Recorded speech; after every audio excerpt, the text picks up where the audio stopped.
So, headline figures for the economy before looking at the HPIs, because the economy effectively leads where house prices are going to go. So, starting with gross domestic product at 0.1%, so it's down from 0.3. So, kind of heading in the wrong direction, but above zero is kind of okay. Inflation at 3.5 is still pretty high, although it's down 0.3 from previous quarter, also from previous month. So that's year on year. So still kind of high, but actually not bad, heading in the right direction. In terms of house prices, you want inflation to come down. But the kicker here is the unemployment rate, which has gone up to 5.1%. So this is again year on year, so up. So from the previous month, it's up 0.8% on a year on year basis. It's actually pretty high. So let's take a look at that on a chart. So this is the sort of long-term chart going back to 1971.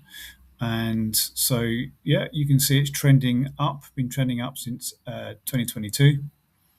So if we look at before the Great Financial Crisis, 2008, it was at about 5.3 there, and then went up to, if it goes up from 5, that's a problem.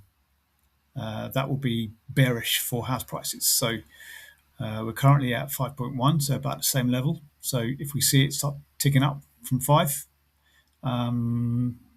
that will spell problems for the housing market because there's more people out of work and you see more defaults on mortgages, people can't afford mortgages, etc. So an interesting point here. So 2026 will tell us where we're going to head in terms of unemployment. So I'll be releasing these kind of reviews every month.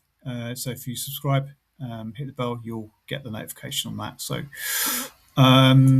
that's unemployment, and then with inflation, you can see it's as long as it's below zero, we're not technically in a recession. But this is only up to 20. This is only up to October. So we need the Q4 for 2025, and so we'll see if we go negative. If we do, we'll be halfway through a recession, technically, which is 2 quarters of negative GDP. So we'll see next month if that's the case. And then for inflation, then year on year, see it's actually coming down, so it's essentially good. So we have to see if that continues or not. So looking at the house price indexes here. So I mean, first before the HPIs there. So mortgage approvals, another sort of a good thing to keep a track of. So we're about average. So people are still sort of approving mortgages and buying mortgages regardless of what's happening. So it's on about an average. So if you see this trending down, so in 2023 with the problem with inflation, you saw it trending down. So that's what we're looking for. And obviously, that's the COVID crash in everything. So that's relatively healthy. But that's up to October 2025. So to see what the final quarter is, but no problems there. For the land registry, so again it's a lag here, so up to October 2025. So according to land registry, 292,000 is the average price. So land registry, you get mortgage approvals plus you get cash buys. So it'll be different from the lenders, which we'll look at next. So 292,000 is the average price in the UK, and then 1.4% is the annual price change for all of those property transactions, mortgage and cash. So according to inflation, we're at 3.5. So if that's minus 1.4, so it's minus 2.1% in real terms, in terms of inflation, so sort of heading down in value. So looking at Zoopla then, And then we start to see some maybe a bit of bias coming in here, but they're always going to try and, of course, talk up the market. But and this is for December 2025, so this is recent. Housing sales hit 1.2 million in 2025, the highest level in 3 years. But the thing is, they don't really qualify that, because that's probably because of the stamp duty coming off. So everyone was rushing to do their house purchase if they were affected by that stamp duty, so so that they didn't have to pay stamp duty. And then they're predicting it's going to be around about the same for 2026. So that remains to be seen, because the stamp duty could well slow things down more than they think. So we'll have to see if that comes to pass or not. So in recent weeks, they've seen demand running at 12% below last year, with sales agreed down 9%. So things have definitely come off the boil in this quarter, and so we just have to see if that continues or not. So that's Zoopla, and moving on to the lenders nationwide. So nationwide annual house price growth, it softens to 1.8. So it's gone from October 2025 2.4 to November 2025 1.8.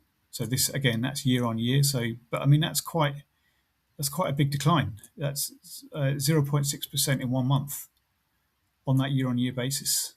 So again, we'll see if that continues. But that's actually coming off the boil. That's quite a lot in 1 month. So see if that continues or not. And some of the graphs they got here on this page are pretty interesting as well. So if we look at the nominal average house price growth, such as nominal terms, not adjusting for inflation or anything like that. If I adjust for inflation, it's always going down. But nominally, it's come back up to where prices were in November 2022, and it's sort of stalling there at the moment in nominal actual terms.